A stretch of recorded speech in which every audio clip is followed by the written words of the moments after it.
Debt investments అనేవి యూజువల్గానే బోల్డ్ అని doubts వస్తుంది. What exactly is debt investment? So det investment అంటే మనం పెట్టిన పెట్టుబడిని ఆ ఫైనాన్షియల్ ఇన్స్టిట్యూషన్ వేరే వాళ్ళకి అప్పిస్తుంది. ఇక్కడ ఏంటంటే రిస్క్ భయం కొంచెం తక్కువ ఉంటుంది. ఇప్పుడు ఒకవేళ 12% కంటే ఎక్కువ ఇంట్రెస్ట్ ఉండాలి అనుకుంటే అలాంటి ఇన్వెస్ట్మెంట్లు ఏమున్నాయి? 12% కన్నా ఎక్కువ రావాలంటే మనం రిస్క్ తీసుకోవాలి. సో అక్కడ ఏంటంటే మనకి రిస్క్ ఉంటుంది, బట్ ఆ రిస్క్ని తట్టుకొని మనం కనుక ఇన్వెస్ట్ చేస్తే మనకి మంచి రివార్డ్ కూడా వస్తుంది. రిస్క్ జరిగితే మాత్రం హెవీగా ఉంటుంది ఉన్నది మొత్తం. నమస్తే, నేను Kavitha. Welcome to I Dream. మనతో పాటుగా ఫైనాన్షియల్ ఎక్స్పర్ట్ సాయిరామ్ గారు ఉన్నారు. డెట్ ఇన్వెస్ట్మెంట్స్ గురించి మాట్లాడుకుందాం. సాయిరామ్ గారు, హలో అండి. నమస్తే. నమస్తే మేడం. నమస్తే అండి. సో డెట్ ఇన్వెస్ట్మెంట్స్ అనేవి యూజువల్గానే బోల్డ్ అని డౌట్స్ వస్తుంటాయి. మిగతా వాటిలాగే ఇంట్రెస్ట్లు అనేవి ఎలా ఉంటాయి? 12% కంటే ఎక్కువ ఉంటాయా ఇలా అని? So what exactly is debt investment అండి? సో సింపుల్గా చెప్పాలంటే డెట్ అంటే అప్పు ఇవ్వడం.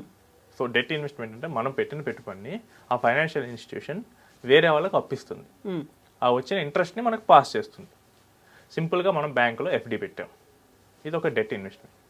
బ్యాంక్ మన దగ్గర నుంచి ఇన్వెస్ట్మెంట్ ఆ 5 lakhs తీసుకొని బ్యాంక్ ఏం చేస్తుంది, వేరే కస్టమర్కి ఎక్కువ ఇంట్రెస్ట్కి వడ్డీకి ఇస్తుంది. సో ఇది అక్కడ వచ్చే ఇంట్రెస్ట్ని మనకు పాస్ చేస్తుంది వాళ్ళ ఫీజెస్ తీసుకుని. సో ఇక్కడ ఏంటంటే రిస్క్ భయం కొంచెం తక్కువ ఉంటుంది. మనం మంచి ఫినాన్షియల్ ఇన్స్టిట్యూషన్ కానీ ఆ ప్రోడక్ట్ని కానీ సెలెక్ట్ చేసుకుంటే రిస్క్ భయం తక్కువ ఉంటుంది. ఈవెన్ గవర్నమెంట్ కూడా డెట్ తీసుకుంటుంది. గవర్నమెంట్ బాండ్స్ ఉంటాయి. గవర్నమెంట్కి అవసరమైనప్పుడు బయట మార్కెట్లో బాండ్స్ రైజ్ చేస్తుంది. సో ఆ బాండ్స్కి గవర్నమెంట్ మనీ ఇంట్రెస్ట్ పే చేస్తూ ఉంటుంది. సో మనకి మెయిన్గా రిటర్న్స్ అనేవి మోడరేట్గా ఉంటాయండి, ఎందుకంటే రిస్క్ తక్కువ ఉంటుంది కాబట్టి. సో మనకు కామన్గా ఉండే డెట్ ఇన్స్ట్రుమెంట్స్ ఏంటంటే ఫిక్స్డ్ డిపాజిట్స్. సో ఇది చాలా అందరికీ తెలిసిందే, బ్యాంకులో వెళ్ళి మనీని డిపాజిట్ చేస్తే ఒక పీరియడ్ ఆఫ్ టైం ఎంత వస్తుందో తెలుస్తుంది. Next public provident fund. So నేను ఇందాక చెప్పాను కదా, గవర్నమెంట్ కూడా డెట్ తీసుకుంటుందని. సో మనకి పీపీఎఫ్, ఈపీఎఫ్ ఇలాంటి వాటిలో పెట్టినప్పుడు గవర్నమెంట్ తీసుకొని అక్కడ ఇంట్రెస్ట్ పే చేస్తుంది. Next debt mutual funds. ఇంకేంటంటే ఆర్బీఐ బాండ్స్. సో గవర్నమెంట్ డైరెక్ట్గా కొన్నిసార్లు ఇవ్వకుండా ఆర్బీఐ ద్వారా కూడా రైజ్ చేస్తుంది. సో అది ఆర్బీఐ బాండ్స్ అవుతాయి. Post office schemes. ఇంకోటి ఏంటంటే ఎన్పిఎస్లో మనం పెట్టేటప్పుడు డెట్ పార్ట్ కూడా ఉంటుంది. ఇంకోటి ఏంటంటే ఆల్టర్నేట్ డెట్ ఇన్వెస్ట్మెంట్ స్కీమ్స్ ఉంటాయి. సో కార్పొరేట్ బాండ్స్ ఇలాంటివి కూడా మనకి ఉంటాయి. సో ఇందులో ఏంటంటే రెగ్యులేటెడ్ ఉంటాయి, కొంచెం లెస్ రెగ్యులేటెడ్ కూడా ఉంటాయి. సో గవర్నమెంట్ హ్యాండిల్ చేసేవన్నీ మనకి స్టాండర్డ్ 6 to 8% రేట్లోనే వస్తాయి. ఇప్పుడు ఒకవేళ 12% కంటే ఎక్కువ ఇంట్రెస్ట్ ఉండాలి అనుకుంటే అలాంటి ఇన్వెస్ట్మెంట్లు ఏమున్నాయి? సో 12% కన్నా ఎక్కువ రావాలంటే మనం రిస్క్ తీసుకోవాలి. సో మనకి జనరల్ ఇన్ఫ్లేషన్కి మ్యాచ్ అయ్యేటట్లే గవర్నమెంట్ ఎఫ్డి రేట్స్ని సెట్ చేస్తుంది.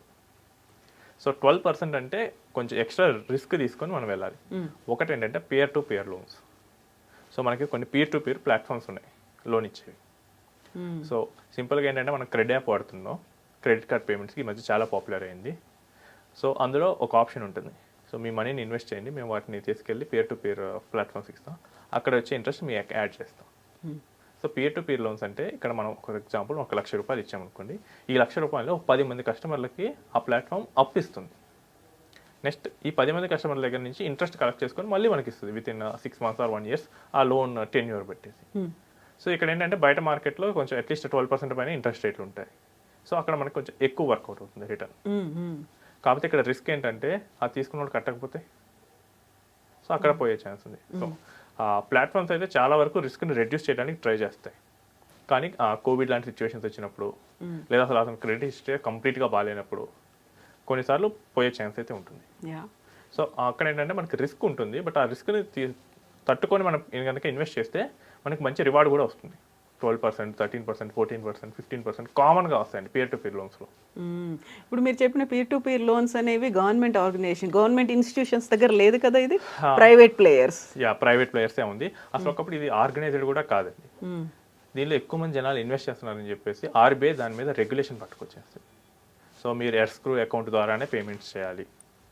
సో అంటే ఆ ప్లాట్ఫామ్కి ఫండ్స్ మీద ఎక్కువ రైట్ ఉండదు, జస్ట్ డిస్బర్స్మెంట్స్ చేయగలదు, పేమెంట్స్ తీసుకోవటం తప్ప దాని ఓనర్షిప్స్ అనేది ఈ లెండర్స్కే ఉంటుంది. నెక్స్ట్ బారోవర్స్కి ఉండే అడ్వాంటేజ్ ఏంటంటే ఈ ట్రెడిషనల్ బ్యాంక్స్ నుంచి కనుక వాళ్ళకి లోన్స్ రాకపోతే బయట ఎక్కువ రూపాయల వడ్డీ, రూపాయల వడ్డీకి తీసుకుంటారు. అదే ఇక్కడైతే కనుక విత్ మినిమల్ డాక్యుమెంటేషన్ ఈ లోన్ ఈజీగా ప్రాసెస్ అవుతుంది. సో నేను మోస్ట్గా చూసి ఏంటంటే నా దగ్గర వచ్చే క్లయింట్లో అర్బన్ క్లాప్ ప్రొఫెషనల్స్ ఉంటారు. సో వాళ్ళకి కొన్ని ఎక్విప్మెంట్కి లోన్ కావాలి ఇమీడియట్గా. బయట బ్యాంక్స్ ఇవ్వవు. వడ్డీకి వెళ్ళాలంటే ₹3, ₹4 అవుతుంది. ఈ ప్లాట్ఫామ్ వాళ్ళు రికమెండ్ చేశాను. వాళ్ళు వెళ్ళారు, వాళ్ళకి 16%తో వచ్చేసింది వాళ్ళ ప్రొఫైల్కి. ఆయన 16% లోన్ తీసుకొని ఎవ్రీ మంత్ ఈఎంఐ కట్టేస్తున్నాడు. సో ఇక్కడ ఏంటంటే లెండర్కి ఏంటంటే ఎక్కువ రేట్ ఆఫ్ ఇంట్రెస్ట్ వస్తుంది. సో బారోవర్కి ఏంటంటే తక్కువ ఇంట్రెస్ట్ రేట్తో మనకి మినిమల్ డాక్యుమెంటేషన్తో జరుగుతుంటుంది. బట్ రిస్క్ జరిగితే మాత్రం హెవీగా ఉంటుంది. అండ్ మనం ఏంటంటే మిటిగేట్ చేసుకోవాలి. ఉన్నది మొత్తం పెట్టకుండా కొంత పార్ట్ 5%, 10% పెట్టుకోవాలి. ఇంకోటి ఏంటంటే జిరాఫ్ ప్లాట్ఫామ్ ఉంటుంది. ఇదేంటంటే ఇన్వాయిస్ డిస్కౌంటింగ్ అంటారు. ఓకే. సో ఇది కార్పొరేట్స్లో చాలా ఫేమస్. ఇక్కడ ఏంటంటే ఒక కార్పొరేట్ ఏంటంటే ఇన్వాయిస్ రైజ్ చేస్తుంది వేరే కంపెనీకి. వాళ్ళు ఏంటంటే డ్యూ డేట్ పెట్టుకుంటారు, ఒక 6 నెలల తర్వాత పే చేస్తా అంటారు. కానీ ఈ కంపెనీకి ఇమీడియట్గా మనీ కావాలనుకోండి, ఏం చేస్తారు, బయట మార్కెట్లో ఆ ఇన్వాయిస్ని అమ్ముతాడు విత్ సమ్ డిస్కౌంట్. నాకు ₹100 రావాలి. ఓకే. సో నాకు ఇప్పుడు నువ్వు ఇన్వాయిస్ తీసుకొని నాకు 95 ఇస్తావా, ఆ ₹5 ఈస్ ప్రాఫిట్. సో 6 months తర్వాత ఆ కొత్త కంపెనీ పే చేస్తుంది. ఇక్కడ ఏంటంటే మన కంపెనీస్ని చాలా బాగా అనలైజ్ చేయాలి. ట్రస్ట్ ఇష్యూస్ అనేవి ఉంటాయి కాబట్టి ఇక్కడ ఈవెన్ మీకు ఒక ప్లాట్ఫామ్ ఉందండి. సో ఇదేంటంటే ప్రొడక్షన్ హౌసెస్కి ఇన్వాయిస్ డిస్కౌంట్ ఇస్తుంది. ఓకే. ఫర్ ఎగ్జాంపుల్ ఒక అమెజాన్ ప్రైమ్ ఉంది, ఒక మూవీని లేదా వెబ్ సిరీస్ని ప్రొడ్యూసింగ్కి ఒప్పుకుంది. వాళ్ళు ఏం చేస్తారంటే రిలీజ్ అయిన తర్వాత ఇస్తారు. బట్ ఈ ప్రొడ్యూసర్కి మనీ కావాలి కదా, ఏంటంటే ఈ అమెజాన్ ప్రైమ్ చేసిన ఇన్వాయిస్ని మార్కెట్లో డిస్కౌంట్కి పెడతాడు. అవి ఇంకా ఎక్కువ ఉంటాయి మూవీస్ కాబట్టి 17-18% కూడా ఇస్తారు. With in year, 6 months, 3 months ఆ పీరియడ్తో వీళ్ళు పే చేస్తూ ఉంటారు. కాబట్టి ఇక్కడ ఏంటంటే కొంచెం హెవీ రిస్క్తో కూడుకున్నాయి, ఎందుకంటే ఇవి డీలే అవ్వచ్చు. ఎగ్జాక్ట్లీ. ఫర్ ఎగ్జాంపుల్ రాజమౌళి గారు నెక్స్ట్ మూవీ ఎప్పుడు తెస్తారో తెలుసు.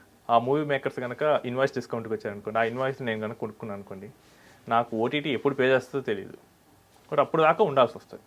అన్నేళ్ల పాటు ఎదురు చూస్తూ ఉండాలి. ఇక్కడ ఏంటంటే టైం అనేది ఎక్స్టెండ్ అవ్వచ్చు.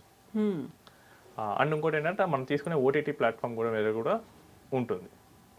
సో మనకి ఫారెన్ పెద్ద కంపెనీస్ నెట్ఫ్లిక్స్ అనుకోండి, అమెజాన్ అనుకోండి, ఇవి కొంచెం ఈజీగా పే చేస్తాయి. అదే చాలా చిన్నవి, చిన్న ఓటీటీస్ అనుకోండి, ఈ కేసులో ప్రాబ్లమాటిక్ అవుతుంది. నెక్స్ట్ వచ్చేసరికి బాండ్స్, ఆన్లైన్ బాండ్స్ ఉంటాయి. గ్రెప్స్ అనే ఒక ప్లాట్ఫామ్ ఉంటుంది. సో ఇవి ఈ మధ్య రీసెంట్గా సెబీ స్టార్ట్ చేసింది. సో బాండ్స్ని కూడా మనం స్టాక్ మార్కెట్లలోగా కొనుక్కోవచ్చు, ట్రేడ్ చేసుకోవచ్చు. ఓకే. సో మనకి కార్పొరేట్స్ ఏంటంటే వాళ్ళకి మనీ అవసరాలకి బయట మార్కెట్లో మనీ రైజ్ చేస్తారు. సో వాళ్ళు ఇప్పుడు ఏంటంటే ఒక కంపెనీ రైజ్ చేసింది, నాకు ఒక 10 lakhs కావాలి, ఒక 10% ఇంట్రెస్ట్ పే చేస్తుంది. సో ఇప్పుడు నేను పోయి స్టాక్ మార్కెట్లో ఆ బాండ్ నేను కొనుక్కోవచ్చు. సో నాకు ఈ ప్లాట్ఫామ్ నుంచి నాకు ఇంట్రెస్ట్ అనేది ఎవ్రీ మంత్ నాకు అకౌంట్లోకి వస్తుంది. ఇవేంటంటే కంపెనీ యొక్క క్రెడిట్ రేటింగ్ని బట్టి మనం కొనుక్కోవాల్సి వస్తుంది. సో నాకు AAA ఉంటే కొంచెం చాలా సేఫ్టీ, AA అంటే కొంచెం ప్రాబ్లం అయినా పర్వాలేదు, but most of the time they will pay. Single A అంటే ఓకే దే విల్ పే. ఇక బీకి వెళ్ళానంటే ఇంకా నాకు రిస్క్ పెరుగుతుంది. వీడు ఎప్పుడైనా నీ ఇన్స్టాల్మెంట్ ఎగ్గొట్టచ్చు, వీడితో ప్రాబ్లం ఉండొచ్చు, లేదు నీకు అసలు ఇస్తా అన్న డేట్కి ఇవ్వకపోవచ్చు, ఇలాంటివి ఉంటాయి. సో మనకి ఆన్లైన్ బాండ్ ప్లాట్ఫామ్స్లో మనకి రేటింగ్ని బట్టి మంచి బాండ్ సెలెక్ట్ చేసుకోవచ్చు. అక్కడ టాప్ రేటింగ్ ఉన్నాయి కూడా, మనకి AA ఉన్నాయి కూడా, A+ ఉన్నాయి కూడా, మనకి 10 to 12% మధ్య వస్తూ ఉంటాయి.